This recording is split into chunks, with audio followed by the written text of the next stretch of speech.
Кыргызстандагы сөз эркиндигин коргоо комитети президент Сооронбай Жээнбековго кайрылуу жолдоп, камактагы саясатчылардын кылмыш иштерине көңүл бурууга чакырды. Уюм УКМК жана башкы прокуратура тарабынан козголгон иштерди атайлап токулган айыптоо деп атап, мамлекет башчыны коргоо кеңешин өткөрүп, ал иштерге ошол жыйында саясий баа берүүнү суранат.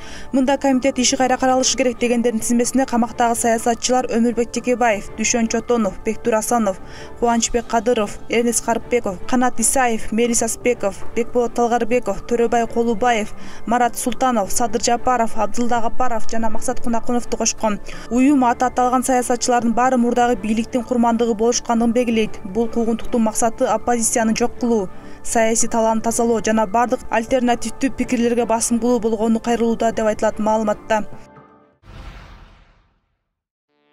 Чет өлкөдө каза тапкан кыргызстандыктын сөөгүн алып келүү үчүн маркумдун жакындарына 50 000 сомдон компенсация төлөнөт. Бул тууралуу Тышкы иштер министрлигинен билдиришти. Маалыматта каза болгон жаран чет өлкөдө кандай максат менен жүргөнүнө карабай, анын жакындарына 3 күн ичинде компенсация төлөнөт. Ал үчүн маркумдун туугандары жакынын жоготкон күндөн тарта 3 айдын ичинде мамлекеттик миграция кызматынын маалымат консультациялык борборуна арыз менен кайрылуусу керек деп айтылат. Ал эми аталган токтом жарыялангандан 10 күн өткөндөн кийин күчүнө кирет.